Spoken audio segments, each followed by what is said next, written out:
कर्पूरगौरं करुणावतारं संसारसारं भुजगेन्द्रहारं सदा वसन्तं हृदयारविन्दे भवं भवानी सहितं नमामि। जिनका कपूर के समान गौर वर्ण है, जो साक्षात करुणा के सागर हैं, जो समस्त सृष्टि के सार हैं, सांप को जिन्होंने हार के रूप में गले में धारण किया हुआ है, मैं उनसे वे पार्वती जी से प्रार्थना करता हूँ कि वे मेरे हृदय में सदा निवास करें। मैं आपको नमन करता हूँ। तो अब आप विदेश्वर संहिता में पार्थिव शिव की महिमा, शिव नैवेद्य भक्षण के विषय में निर्णय तथा बिल्व का महात्म्य के बारे में आप सुनिए। तदनंतर ऋषियों के पूछने पर किस कामना की पूर्ति के लिए कितने पार्थिव लिंगों की पूजा करनी चाहिए, इस विषय का वर्णन करके सूत जी बोले, महर्षियों, पार्थिव लिंगों की पूजा कोटि कोटि यज्ञों का फल देने वाली है। कलयुग में लोगों के लिए शिवलिंग पूजन जैसा श्रेष्ठ दिखाई देता है, वैसा कोई दूसरा साधन नहीं है। ये समस्त शास्त्रों का निश्चित सिद्धांत है। शिवलिंग भोग और मोक्ष देने वाला है। लिंग 3 प्रकार के कहे गए हैं, उत्तम, मध्यम और अधम। जो 4 अंगुल ऊंचा और देखने में सुंदर हो तथा वेदी से युक्त हो, उस शिवलिंग को शास्त्रज्ञ महर्षियों ने उत्तम कहा है। उससे ज़्यादा मध्यम और उससे ज़्यादा अधम माना गया है। इस तरह 3 प्रकार के शिवलिंग कहे गए हैं और ब्राह्मण, क्षत्रिय, वैश्य, शूद्र अथवा विलोम शंकर कोई भी क्यों न हो, वे अपने अधिकार के अनुसार वैदिक अथवा तांत्रिक मंत्र से सदा आदरपूर्वक शिवलिंग की पूजा करें। ब्राह्मणों, महर्षियों, अधिक कहने से क्या लाभ? शिवलिंग का पूजन करने में स्त्रियों का तथा अन्य सब लोगों का भी अधिकार है। द्विजों के लिए वैदिक पद्धति से ही शिवलिंग की पूजा करनी श्रेष्ठ है, परंतु अन्य लोगों के लिए वैदिक मार्ग से पूजा करने की सम्मति नहीं है। वेदज्ञ द्विजों को वैदिक मार्ग से ही पूजा करनी चाहिए, अन्य मार्ग से नहीं। ये भगवान शिव का कथन है। दधीचि और गौतम आदि के शराब से जिनका मन दग्ध हो गया है, उन द्विजों का वैदिक कर्म में श्रद्धा नहीं होती। जो मनुष्य वेदों तथा स्मृतियों में कहे हुए सत्कर्मों की अवहेलना करके दूसरे कर्म को करने लगता है, उसका मनोरथ कभी सफल नहीं होता। इस प्रकार विधि पूर्वक भगवान शंकर का नैवेद्यांत पूजन करके उनकी त्रिभुवनमयी 8 मूर्तियों का भी वही पूजन करे। पृथ्वी, जल, अग्नि, वायु, आकाश, सूर्य, चंद्रमा तथा यजमान, ये भगवान शंकर की 8 मूर्तियां कही गई हैं। इन मूर्तियों के साथ सर्व, भव, रुद्र, उग्र, भीम, ईश्वर, महादेव तथा पशुपति, इन नामों की भी अर्चना करे। तदनंतर चंदन, अक्षत और बिल्व पत्र लेकर वहाँ ईशान आदि के क्रम से भगवान शिव के परिवार का उत्तम भक्ति भाव से पूजन करे और ईशान, नंदी, चंड, महाकाल, भृंगी, वृक्ष, स्कंद, कपर्दीश्वर, सोम तथा शुक्र, ये 10 शिव के परिवार हैं। जो क्रमशः ईशान आदि 10 दिशाओं में पूजनीय हैं। और उसके बाद भगवान शिव के समक्ष वीरभद्र का और पीछे कीर्ति मुख का पूजन करके विधि पूर्वक 11 रुद्रों की पूजा करे। इसके बाद पंचाक्षर मंत्र का जप करके शत रुद्रीय स्तोत्र का, नाना प्रकार की स्तुतियों का तथा शिव पंचांग का पाठ करें। और इसके बाद परिक्रमा और नमस्कार करके शिवलिंग का विसर्जन करे। इस प्रकार मैंने शिव पूजन की संपूर्ण विधि आदब पूर्वक वर्णन की। रात्रि में देव कार्य को सदा उत्तर मुख होकर ही करना चाहिए। इसी प्रकार शिव पूजा भी पवित्र भाव से सदा उत्तर मुख होकर ही करना उचित है। जहाँ शिवलिंग स्थापित हो उससे पूर्व दिशा का आश्रय लेकर नहीं बैठना या खड़ा होना चाहिए, क्योंकि ये दिशा भगवान शिव के आगे या सामने पड़ती है। तो शिवलिंग से उत्तर दिशा में भी ना बैठे, क्योंकि उधर भगवान शंकर का वाम अंग है, जिसमें शक्ति स्वरूपा देवी उमा विराजमान है। पूजक को शिवलिंग से पश्चिम दिशा में भी नहीं बैठना चाहिए, क्योंकि वे आराध्य देव पृष्ठ भाग है। अतः अवशिष्ट दक्षिण दिशा ही ग्राह्य है, उसी का आश्रय लेना चाहिए। तात्पर्य ये है कि शिवलिंग से दक्षिण दिशा में उत्तरादिमुख होकर बैठे या पूजा करे। और विद्वान पुरुष को चाहिए कि वे भस्म का त्रिपुंड लगा के रुद्राक्ष की माला लेकर तथा बिल्व पत्र का संग्रह करके ही भगवान शंकर की पूजा करे, इसके बिना नहीं। हे मुनिवरों, शिव पूजन आरंभ करते समय यदि भस्म ना मिले तो मिट्टी से भी ललाट में त्रिपुंड अवश्य लगाना चाहिए। तो ऋषि बोले, मुने, हमने पहले से ही ये बात सुन रखी है कि भगवान शिव का नैवेद्य ग्रहण नहीं करना चाहिए। इस विषय में शास्त्र का निर्णय क्या है, ये बताइए। साथ ही बिल्व का महात्म भी प्रकट कीजिए। सूत जी ने कहा, मुनियों, आप शिव संबंधी व्रत का पालन करने वाले हैं, अतः आप सबको सत से धन्यवाद है। मैं प्रसन्नता पूर्वक सब कुछ बताता हूँ, आप सावधान होकर सुने। जो भगवान शिव का भगत है, बाहर भीतर से पवित्र तथा शुद्ध है, उत्तम व्रत का पालन करने वाला तथा दृढ़ निश्चय से युक्त है, वे शिव निवेद्य का अवश्य भक्षण करे। भगवान शिव का निवेद्य अग्राह्य है, इस भावना को मन से निकाल दे।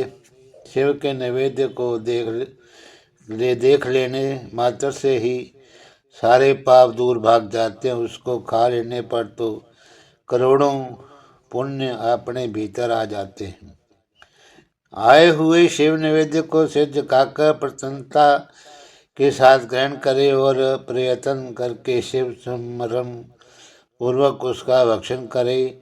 आए हुए शिव निवेद्य को जो ये कहकर कि मैं इसे दूसरे समय में ग्रहण करूँगा, लेने में विलंब कर देता है, वे मनुष्य निश्चय ही पाप से बंध जाता है। जिसने शिव की दीक्षा ली हो और उस शिव भक्त के लिए ये शिव नैवेद्य अवश्य भक्षणीय है। ऐसा कहा जाता है कि शिव की दीक्षा से युक्त शिव भगत पुरुष के लिए सभी शिवलिंगों का नैवेद्य शुभ महाप्रसाद है, अतः वे उसका अवश्य भक्षण करें। परंतु जो अन्य देवताओं की दीक्षा से युक्त हैं और शिव भक्ति में भी मन लगाए हुए हैं, उनको शिव निवेद्य भक्षण के विषय में क्या निर्णय है, इसे आप लोग प्रेम पूर्वक सुने। ब्राह्मणों, जहाँ से शालिग्राम की उत्पत्ति होती है, वहाँ के उत्पन्न लिंग में रासलिंग, पारद लिंग में पखान, रजत और स्वर्ण से निर्मित लिंग में देवताओं तथा सिद्धों द्वारा प्रतिष्ठित लिंग में, केसर निर्मित लिंग में, स्फटिक लिंग में, रतन निर्मित लिंग में तथा समस्त ज्योतिर्लिंगों में विराजमान भगवान शिव का नैवेद्य भक्षण चंद्रायन व्रत के समान पुण्यजनक माना गया है। ब्रह्म हत्या करने वाला पुरुष भी यदि पवित्र होकर शिव निर्माल्य का भक्षण करे, उसे धारण करे, तो उसका सारा पाप शीघ्र ही नष्ट हो जाता है। जहाँ चंड का अधिकार है, वहाँ जो शिव निर्माल्य हो उसे साधारण मनुष्य को नहीं खाना चाहिए। जहाँ चंड का अधिकार नहीं है, वहाँ के शिव निर्माल्य को सभी को भक्ति पूर्वक भोजन करना चाहिए। बाणलिंग, लोह निर्मित स्वर्ण आदि धातु में लिंग, सिद्धलिंग, जिन लिंगों की उपासना से किसी ने सिद्धि प्राप्त की है अथवा जो सिद्धों द्वारा स्थापित हैं, वे लिंग स्वयंभू लिंग। इन सब लिंगों में शिव की प्रतिमाओं में चंड का अधिकार नहीं है। जो मनुष्य शिवलिंग को विधि पूर्वक स्नान करा के उस स्नान के जल का 3 बार आचमन करता है, उसके कायिक, वाचिक, मानसिक तीनों प्रकार के पाप यहाँ शीघ्र नष्ट हो जाते हैं। जो शिव नैवेद्य पत्थर, पुष्प, फल और जल अग्राह्य हैं, वे सब भी शालिग्राम जी के स्पर्श से पवित्र ग्रहण के योग हो जाते हैं। मुनीश्वरों, शिवलिंग के ऊपर चढ़ा हुआ जो द्रव्य है वे अग्राह्य है। जो वस्तु लिंग स्पर्श से रहित है, अर्थात जिस वस्तु को अलग रखकर शिव जी को निवेदित किया जाता है, लिंग के ऊपर नहीं चढ़ाया जाता, उसे अत्यंत पवित्र जानना चाहिए। मुनिवरों, इस प्रकार नैवेद्य के विषय में शास्त्र का निर्णय बताया गया है। अब तुम लोग सावधान होकर आदरपूर्वक बेल का महात्म सुनो। ये बेल वृक्ष महादेव जी का रूप है। देवताओं ने भी इसकी पूजा की है, स्तुति की है। फिर जिस किसी तरह से इसकी महिमा कैसे जानी जा सकती है। तीनों लोकों में जितने पुण्य तीर्थ प्रसिद्ध हैं, वे संपूर्ण तीर्थ बिल्व के मूल भाग में निवास करते हैं। जो पुण्यात्मा मनुष्य बिल्व के मूल में लिंग स्वरूप अविनाशी महादेव जी की पूजा करता है, वे निश्चय ही शिव पद प्राप्त होता है। जो बिल्व की जड़ के पास जल से अपने मस्तक को सींचता है, वे संपूर्ण तीर्थों में स्नान का फल पा लेता है और वही इस भूतल पर पावन माना जाता है। इस बिल्व की जड़ के परम उत्तर थाले को जल से भरा हुआ देखकर महादेव जी पूर्णतः संतुष्ट होते हैं। जो मनुष्य गंध पुष्प आदि से बिल्व के मूल भाग की पूजा करता है, वे शिवलोक को पाता है और वे श्लोक में भी सुख संतति बढ़ती है। और जो बिल्व की जड़ के समीप आदर पूर्वक दीपावली जलाकर रखता है, वे तत्व ज्ञान से संपन्न हो भगवान महेश्वर से मिल जाता है। जो बिल्व की शाखा थामकर हाथ से उसके नए नए पल्लव उतारता और उनसे उन बिल्व की पूजा करता, वे सब पापों से मुक्त हो जाता है। जो बिल्व की जड़ के समीप भगवान शिव में अनुराग रखने वाले एक भक्त को भी भक्ति पूर्वक भोजन कराता है, उसे कोटि गुना पुण्य जो है वे प्राप्त होता है। जो बिल्व की जड़ के पास ही भक्त को खीर और घृत युक्त अन्न देता है, वे कभी दरिद्र नहीं होता। ब्राह्मणों, इस प्रकार मैंने सांगोपांग शिवलिंग पूजा का वर्णन किया। ये प्रवृत्ति मार्गी तथा निवृत्ति मार्गी पूजकों के भेद से 2 प्रकार का होता है। प्रवृत्ति मार्गी लोगों के लिए पीठ पूजा इस पर भूतल पर संपूर्ण अविशिष्ट वस्तुओं को देने वाली होती है।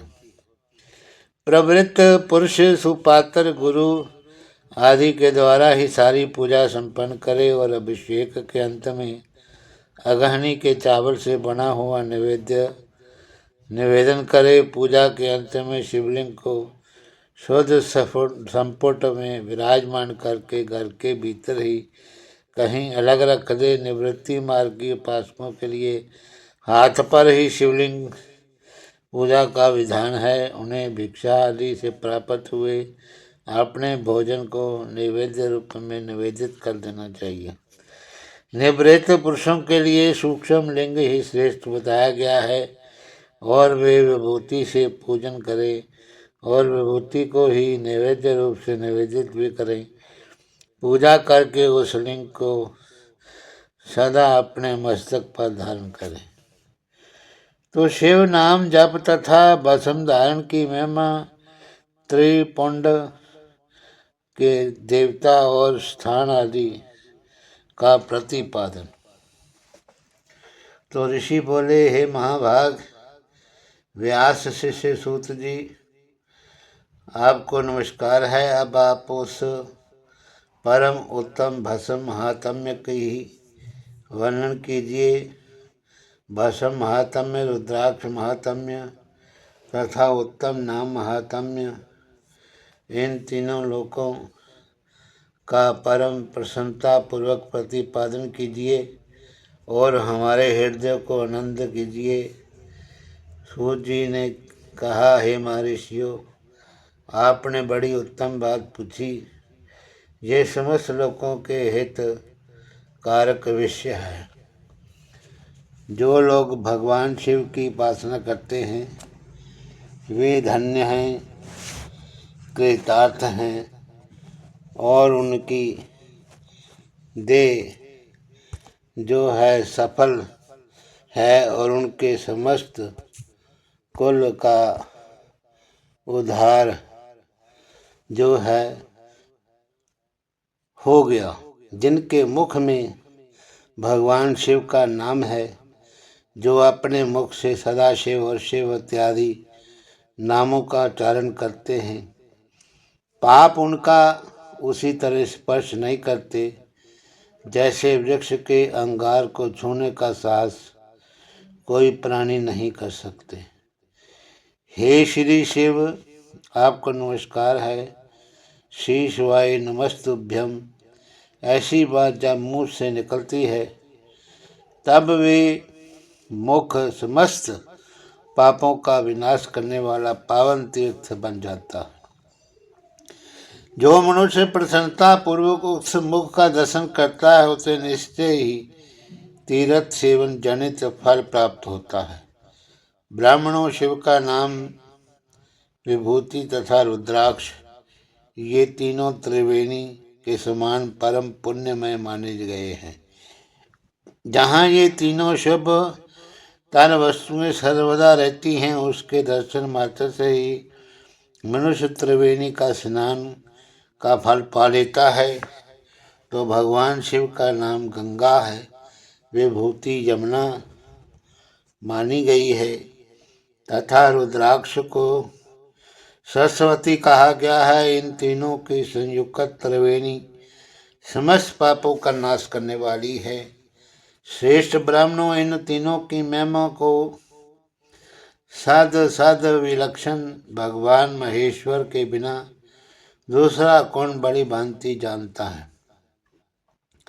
इस ब्रह्मांड में जो कुछ है वे सब तो केवल महेश्वर ही जानते हैं। हे विप्रगण, मैं अपनी श्रद्धा भक्ति के अनुसार संक्षेप में भगवान नामों की महिमा का कुछ वर्णन करता हूँ। तुम सब लोग प्रेम पूर्वक सुनो। ये नाम महात्म्य समस्त पापों को हर लेने वाला सर्वोत्तम साधन है। शिव इस नाम रूपी दावानल से महान पातक रूपी पर्वत अनायास ही भस्म हो जाता है। ये सत्य है, सत्य है, इसमें संशय नहीं है। हे शौनक ऋषि, पाप मूलक जो नाना प्रकार के दुख हैं वे एकमात्र शिव नाम से ही नष्ट होने वाले हैं। दूसरे साधनों से संपूर्ण यत्न करने पर भी पूर्णता नष्ट नहीं होते हैं। जो मनुष्य इस भूतल पर सदा भगवान शिव के नाम के जप में लगा हुआ है वे वेदों का ज्ञाता है, वे पुण्यात्मा है, वे धन्यवाद का पात्र है तथा वे विद्वान माना गया है। हे मुने, जिनका शिव नाम जप में विश्वास है उनके द्वारा आचरित नाना प्रकार के धर्म तत्काल फल देने वाले के लिए उत्सुक हो जाते हैं। हे महर्षि, भगवान शिव के नाम से जितने पाप नष्ट होते हैं उतने पाप मनुष्य इस भूतल पर कर ही नहीं सकता। जो शिव नाम रूपी नौका पर आरूढ़ हो संसार रूपी समुद्र को पार करते हैं, उनके जन्म मरण रूप संसार के मूलभूत वे सारे पाप जो हैं निश्चय ही नष्ट हो जाते हैं। हे महामुनि, संसार के मूलभूत पातक रूपी पादपों का शिव नाम रूपी कुठार से निश्चय ही नाश हो जाता है। जो पाप रूपी दावा नल से पीड़ित हैं, उन्हें शिव नाम रूपी अमृत का पान करना चाहिए। पापों के दावा नल से दग्ध होने वाले लोगों को उस शिव नामामृत के बिना शांति नहीं मिलती। जो शिव नाम रूपी सुधा की वृष्टि जनित धारा में गोते लगा रहे हैं, वे संसार रूपी दावा नल के बीच में खड़े होने पर भी कदापि शोक के भागी नहीं होते।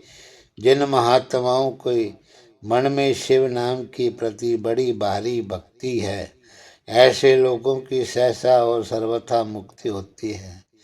मनीश्वरों, जिसने अनेक पापों कई जन्मों तक तपस्या की है, उसी की शिव नाम के प्रति भक्ति होती है।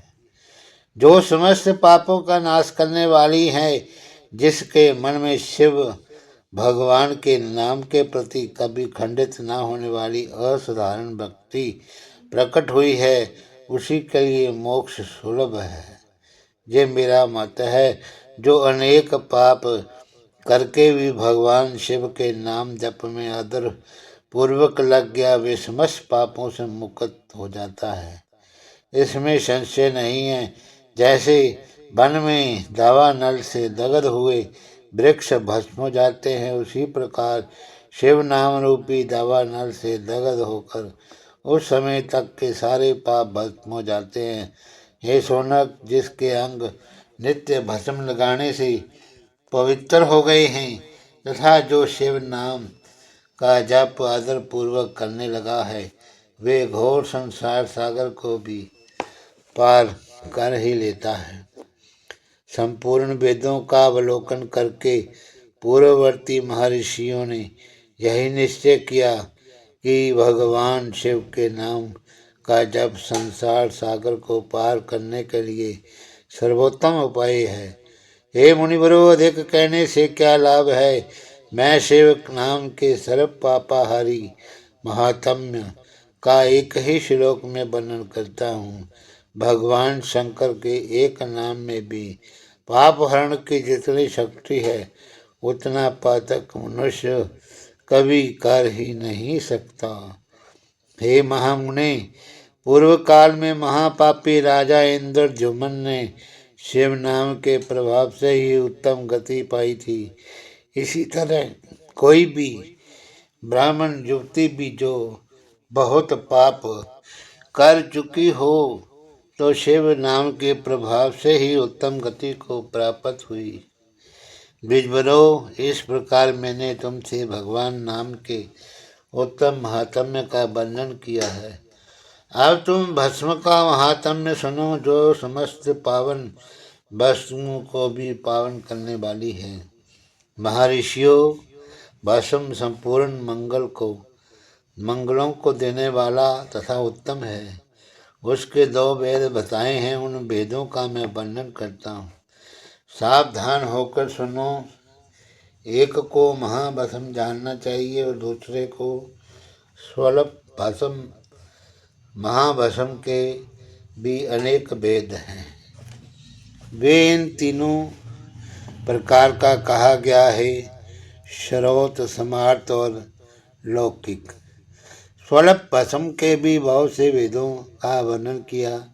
श्रौत और समार्थ भस्म को केवल द्विजों के ही प्रयोग में आने के योग कहा है। तीसरा जो लौकिक भस्म है, वे अन्य सब लोगों के भी उपयोग में आ सकता है। श्रेष्ठ महर्षियों ने भी बताया कि द्विजों के वैदिक मंत्र उच्चारण पूर्वक का भस्म धारण करना चाहिए। दूसरे लोगों के लिए बिना मंत्र के ही केवल धारण करना चाहिए। जले हुए गोबर से प्रकट होने वाला भस्म आग्नेय कहलाता है। महामुने वे भी त्रिपुंड का द्रव्य है ऐसा कहा गया है। अग्निहोत्र से उत्पन्न हुई भस्म का भी मनीषी पुरुषों को संग्रह करना चाहिए। अन्य यज्ञ से प्रकट हुआ भस्म भी त्रिपुंड धारण के काम में आ सकता है।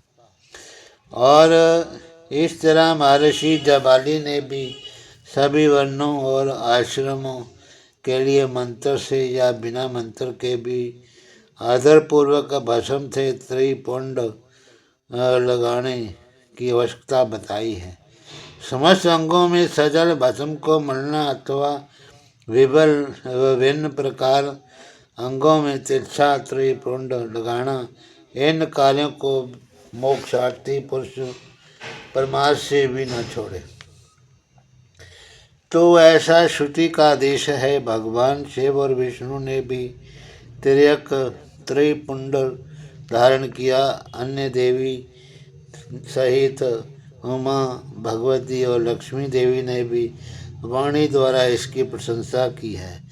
ब्राह्मणों, क्षत्रियों और वैश्यों, शूद्रों, वर्ण संकरों तथा जाति भ्रष्ट पुरुषों ने भी उद्धूलन एवं त्रिपुंड के रूप में भस्म धारण किया है।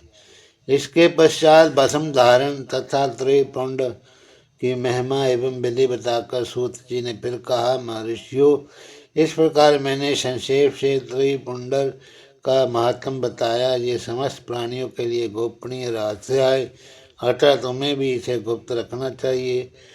मुनिवरों, ललाट आदि सभी निर्दिष्ट स्थानों में जो भस्म के 3 तिरछी रेखाएं बताई जाती हैं, उन्हीं को विद्वानों ने त्रिपुंड कहा। बाहों के मध्य में भाग से लेकर जहाँ तक बाहों का अंत है उतना बड़ा त्रिपुंड ललाट में दान करना चाहिए। मध्यमा और अनामिका उंगली से दोनों रेखाएं करके बीच में अंगुष्ठ द्वारा प्रतिलोम भाव से की गई रेखा त्रिपुंड कहलाती है। और अथवा बीच की 3 उंगलियों से भस्म लेकर यत्न पूर्वक भक्तिभाव से ललाट में त्रिपुंड धारण करना चाहिए। त्रिपुंड अत्यंत उत्तम तथा भोग और मोक्ष देने वाला है। त्रिपुंड की 3 रेखाओं में से प्रत्येक के 9 देवता हैं जो सभी अंगों में स्थित हैं। मैं उनका परिचय देता हूँ, सावधान होकर सुने। मुनिवरों, प्रणव का प्रथम अक्षर अकार, गार्हपत्य अग्नि, पृथ्वी धर्म रजोगण, ऋग्वेद क्रियाशक्ति, प्रातः सवन तथा महादेव, ये त्रिपुंड की प्रथम रेखाओं के 9 देवता हैं। ये बात शिव दीक्षा परायण पुरुषों को अच्छी तरह समझनी चाहिए। प्रणव का दूसरा अक्षर ओकार, दक्षिणाग्नि, आकाश, सत्व गुण, यजुर्वेद, मध्य दिन सवन, इच्छा शक्ति, अंतरात्मा तथा महेश्वर, ये दूसरी रेखा के 9 देवता हैं। प्रणव का तीसरा अक्षर मकार, अवहनीय अग्नि, परमात्मा, तमोगुण, ध्रुवलोक, ज्ञान शक्ति और सामवेद। तृतीय सवन तथा शिव, ये तीसरी रेखा के 9 देवता हैं। इस प्रकार स्थान देवताओं को उत्तम भक्ति भाव से नित्य नमस्कार करके स्नान आदि से शुद्ध हुआ पुरुष यदि त्रिपुंड धारण करे तो भोग और मोक्ष को भी प्राप्त कर लेता है। मुनीश्वर, ये संपूर्ण अंगों में स्थान देवता बताए गए हैं। अब उनके संबंधी स्थान बताता हूँ, भक्ति पूर्वक सुनो। 32, 16, 8 अथवा 5 स्थानों में त्रिपुंड का न्यास करें। मस्तक, ललाट, दोनों कान, दोनों नेत्र, दोनों नाक, मुख, कंठ, दोनों हाथ, दोनों कोहनी, दोनों कलाई, हृदय, दोनों पार्श्व भाग, नाभि, दोनों अंडकोश, दोनों उरु, दोनों गुलफ, दोनों घुटने, दोनों पिंडली और दोनों पैर, ये 32 उत्तम स्थान हैं। इन्हें क्रमशः अग्नि, जल, पृथ्वी, वायु, दास दिक् प्रदेश 10 दिक्पाल तथा 8 वसुओं का निवास है। धार ध्रुव सोम आप अनिल अनल प्रत्युष और प्रभास ये 8 वसु कहे गए हैं। इन सब का नाम मात्र लेकर इन स्थानों में विद्वान पुरुष त्रिपुंड जो है धारण करे अथवा एकाग्रचित्त हो 16 स्थान में ही त्रिपुंड धारण करे। मस्तक ललाट कंठ दोनों कंधों दोनों भुजाओं दोनों कोनियों दोनों कलाइयों में हृदय में नाभि में दोनों पसलियों में पृष्ठ भाग में त्रिपुंड लगा के वहाँ दोनों अश्विनी कुमारों का शिव भक्ति और शिव शक्ति रुद्र ईश तथा नारद का और वामा आदि 9 शक्तियों का पूजन करे। ये सब मिलकर 16 देवता हैं। अश्विनी कुमार 2 कहे गए हैं। नासात्य और दस्त अथवा मस्तक केश दोनों कानों मुख दोनों भुजा हृदय नाभि दोनों उरु दोनों जानू दोनों पैर और पृष्ठ भाग इन 16 स्थानों में 16 त्रिपुंड का न्यास करे।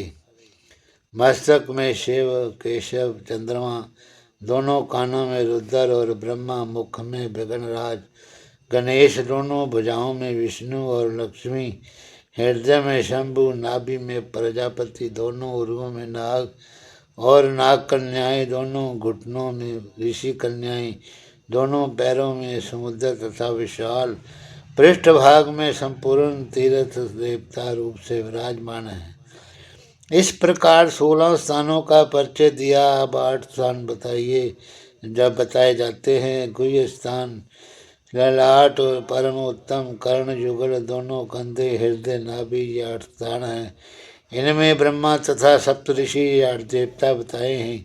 मनीश्वरों वसुम के स्थान को जानने वाले विद्वानों ने भी इस 8 स्थानों का परिचय दिया अथवा मस्तक दोनों भुजा हृदय और नाभि इन 5 स्थानों को वसुम वेता पुरुषों ने वसुम धारण के योग बताया है।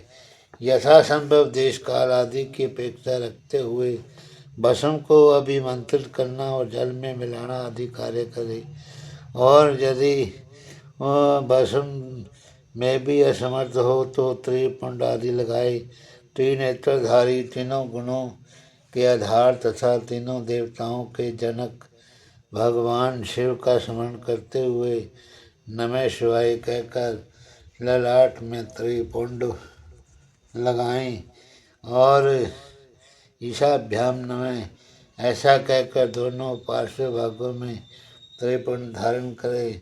बीजाभ्याम नमः ये बोलकर दोनों कलाइयों में वसुम लगाए। पितृभ्याम नमः ये कहकर दोनों अंगों में और नीचे के अंगों में। उमा महेशाभ्याम नमः कहकर ऊपर के अंग में तथा भीमाय नमः कहकर पीठ में और सिर के पिछले भाग में त्रिपुंड लगाना चाहिए। तो इस तरह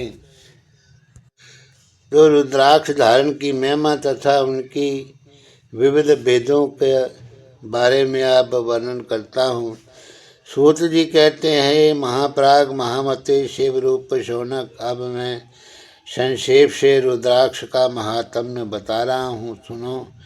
रुद्राक्ष शिव को बहुत ही प्रिय है, इसे परम पावन समझना चाहिए। रुद्राक्ष के दर्शन से स्पर्श से तथा उस पर जप करने से वे समस्त पापों का अपहरण करने वाला माना गया है। मुने पूर्व काल में परमात्मा शिव ने समस्त लोगों का उपकार करने के लिए देवी पार्वती के सामने रुद्राक्ष की महिमा का वर्णन किया था।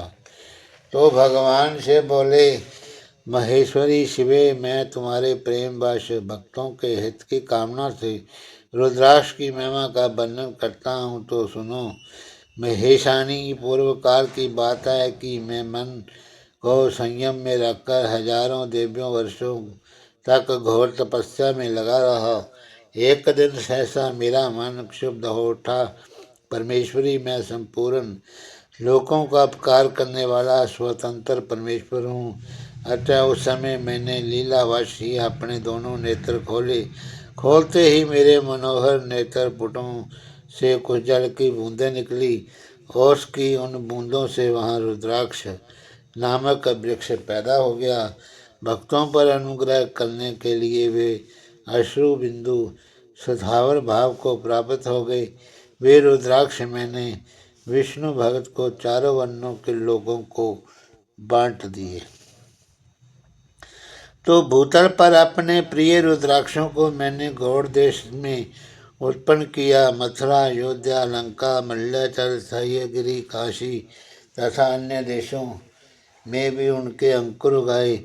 वे उत्तम रुद्राक्ष असह्य पाप समूहों का भेदन करने वाले तथा श्रुतियों के भी प्रेरक हैं और मेरी आज्ञा से वे ब्राह्मण, क्षत्रिय, वैश्य और शूद्र जाति के भेद से इस भूतल पर प्रकट हुए। रुद्राक्षों की ही जाति के शुभाक्ष भी हैं और उन ब्राह्मण आदि जाति वाली रुद्राक्षों के वर्ण श्वेत, रक्त, पीत और कृष्ण जानने चाहिए। मनुष्यों को चाहिए कि वे क्रमशः वर्ण के अनुसार अपनी जाति का ही रुद्राक्ष दान करें। भोग और मोक्ष की इच्छा रखने वाले चारों वर्णों के लोगों और विशेषता से भक्तों को शिव पार्वती की प्रसन्नता के लिए रुद्राक्ष के फलों का अवश्य धारण करना चाहिए। आंवले के फल के बराबर जो रुद्राक्ष हैं वे श्रेष्ठ बताया गया है। जो बेर के फल के बराबर हो उसे मध्यम श्रेणी का कहा गया है। जो चने के बराबर हो उसकी गणना निम्न कोटि में की गई है। अब इसकी उत्तमता को परखने के लिए दूसरी उत्तम प्रक्रिया बताई जाती है।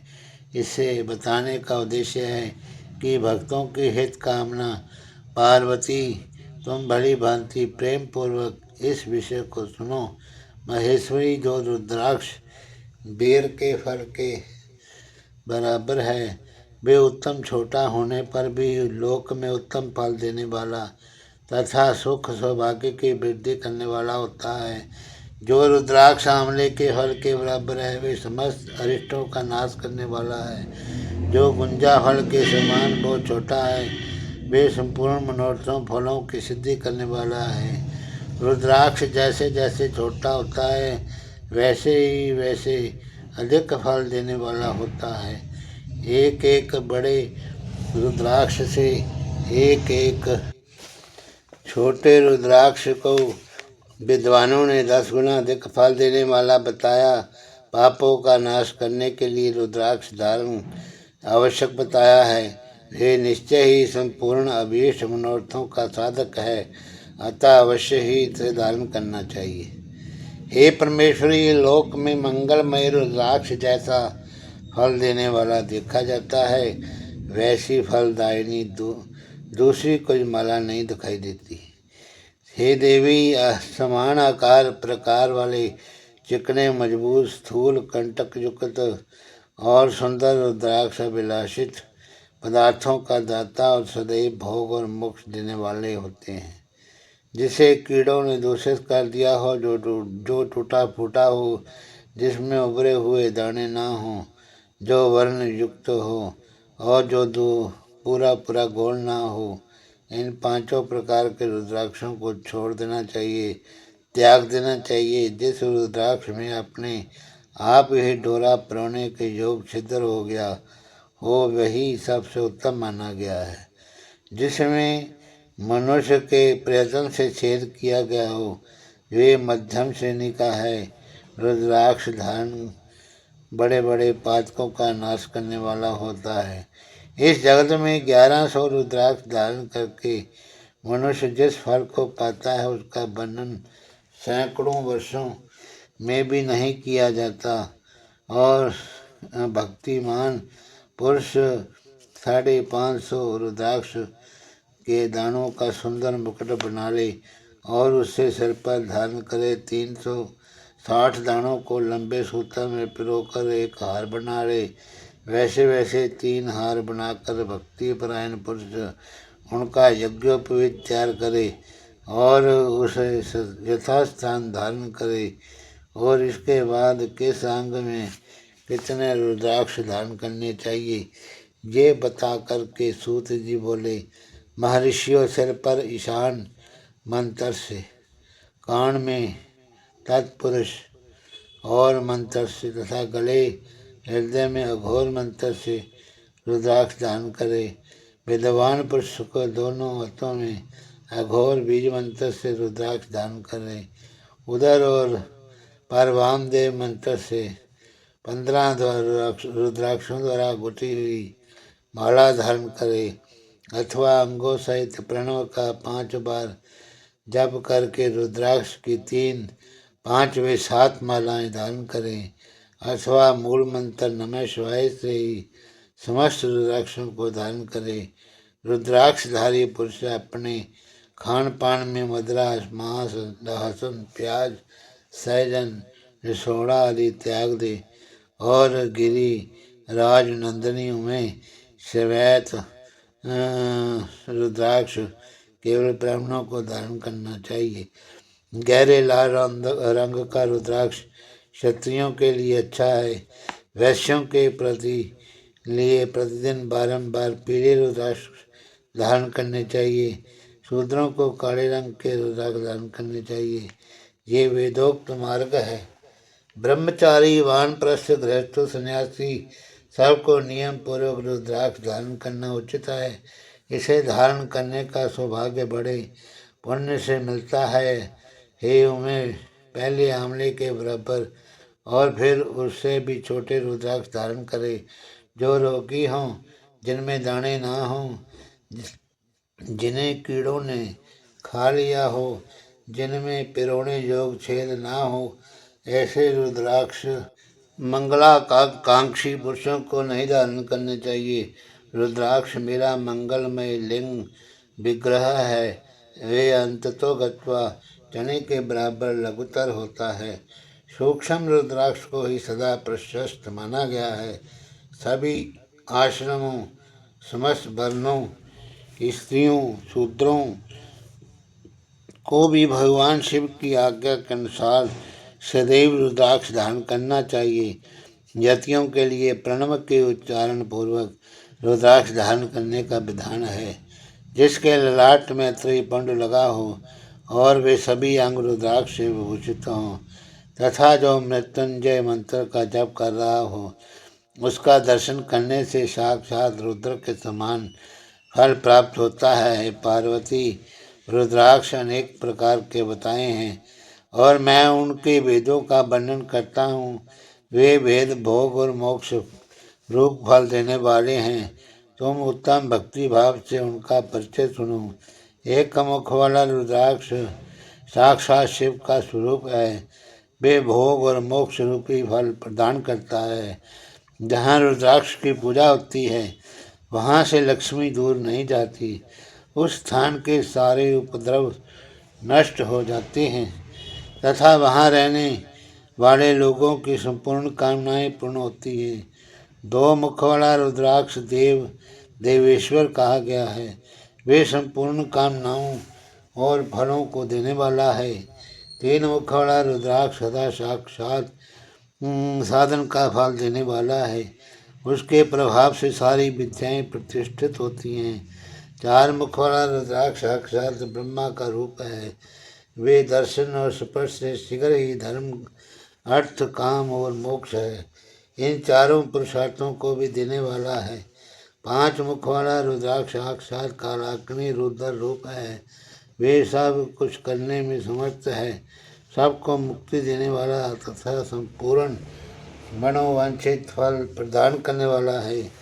पंचमुखी रुद्राक्ष समस्त पापों को दूर कर देता है। 6 मुखों वाला रुद्राक्ष कार्तिक का स्वरूप है। यदि दैनी बाह में उसे धारण किया जाए तो धारण करने वाला मनुष्य ब्रह्महत्या आदि पापों से मुक्त हो जाता है। इसमें संशय नहीं है। महेश्वरी 7 मुख वाला रुद्राक्ष अनंग स्वरूप और अनंग नाम से ही प्रसिद्ध है। हे देवेशी, उसको धारण करने से दरिद्र भी ऐश्वर्यशाली बन जाता है। 8 मुख वाला रुद्राक्ष अष्टमूर्ति भैरव रूप है और उसको धारण करने से मनुष्य की पूर्ण आयु होती है। मृत्यु के पश्चात शूलधारी शंकर हो जाता है। नौ मुख वाले रुद्राक्ष को भैरव तथा कपिल मुनि का प्रतीक समझा गया है और नौ रूप धारण करने वाली महेश्वरी दुर्गा ही उसकी अधिष्ठात्री देवी मानी गई है। जो मनुष्य भक्ति परायण हो अपने बाएं हाथ से नवमुख रुद्राक्ष को धारण करता है वे निश्चय ही मेरे समान सर्वेश्वर हो जाता है, इसमें संशय नहीं है। हे महेश्वरी, 10 मुख वाला रुद्राक्ष साक्षात भगवान विष्णु का स्वरूप है। हे देवेशी, उसको धारण करने से मनुष्य की संपूर्ण कामनाएं पूर्ण हो जाती हैं। परमेश्वरी, 11 मुख वाला जो रुद्राक्ष है वे रुद्र रूप है, उसको धारण करने से मनुष्य सर्वत्र विजयी होता है। 12 मुख वाले रुद्राक्ष को केश प्रदेश में धारण करें, उसके धारण करने से मानव मस्तक पर 12 आदित्य विराजमान हो जाते हैं। तो 13 मुख वाला रुद्राक्ष विश्व देवों का स्वरूप है, उसको धारण करके मनुष्य संपूर्ण अभीष्टों को पाता है तथा सौभाग्य और मंगल लाभ करता है। 14 मुख वाला जो रुद्राक्ष है वे परम शिव स्वरूप है, उसे भक्ति पूर्वक मस्तक पर धारण करे, इससे समस्त पापों का नाश होता है। गिरिजाज कुमारी, इस प्रकार मुखों के भेद से रुद्राक्ष के 14 भेद बताए गए हैं। अब तुम क्रमशः उन रुद्राक्षों के नाम के धारण करने के मंत्रों को भी प्रसन्नता पूर्वक सुनो। 1 ओम ह्रीं नमः, 2 ओम नमः, तीसरा ओम क्लीं नमः, चौथा ओम ह्रीं नमः, पांचवा ओम ह्रीं नमः, छठा ओम ह्रीं हुं नमः, सतमा ओम हुं नमः, ओम आठवां ओम हुं नमः, ओम नौवां ओम ह्रीं हुं नमः, 10वां ओम ह्रीं नमः, 11वां ओम ह्रीं हुं नमः, 12वां ओम क्रों श्रों रों नमः, 13वां ओम ह्रीं नमः, 14वां ओम नमः। इन 14 मंत्रों द्वारा क्रमशः 1 से लेकर 14 मुख वाले रुद्राक्ष को धारण करने का विधान है। साधक को चाहिए कि वे निद्रा आलस का त्याग करके श्रद्धा भक्ति भाव से संपन्न हो संपूर्ण मनोरथों की सिद्धि के लिए उक्त मंत्रों द्वारा उन रुद्राक्षों को धारण करे और रुद्राक्ष की माला धारण करने वाले पुरुष को देखकर भूत प्रेत पिशाच डाकनी साकनी और जो अन्य द्रोहकारी राक्षस आदि हैं वे सब के सब दूर भाग जाते हैं। जो कृत्रिम आविचार आदि प्रयुक्त होते हैं वे सब रुद्राक्षधारी को देखकर संशक हो जाते हैं, खिसक जाते हैं। ये पार्वती, रुद्राक्ष मालाधारी उसको देखकर मैं शिव, भगवान विष्णु, देवी दुर्गा, गणेश, सूर्य तथा अन्य देवता भी प्रसन्न हो जाते हैं। ये महेश्वरी, इस प्रकार रुद्राक्ष की महिमा को जानकर धर्म की वृद्धि के लिए भक्ति पूर्वोक्त मंत्रों द्वारा विधिवत उसे धारण करना चाहिए। मुनीश्वर भगवान शिव ने देवी पार्वती के सामने जो कुछ कहा था वे सब तुम्हारे प्रश्न के अनुसार मैंने कह सुनाया है। ये मुनीश्वरों, मैंने तुम्हारे समक्ष इस विद्वेश्वर संहिता का वर्णन किया। ये संहिता संपूर्ण सिद्धियों के देने वाली तथा भगवान शिव की आज्ञा से नित्य मोक्ष प्रदान करने वाली है। अथ विद्वेश्वर संहिता संपूर्णम। ओम नमः शिवाय, ओम नमः शिवाय, ओम नमः शिवाय, ओम नमः शिवाय, ओम नमः शिवाय, ओम नमः शिवाय, ओम नमः शिवाय, ओम नमः शिवाय।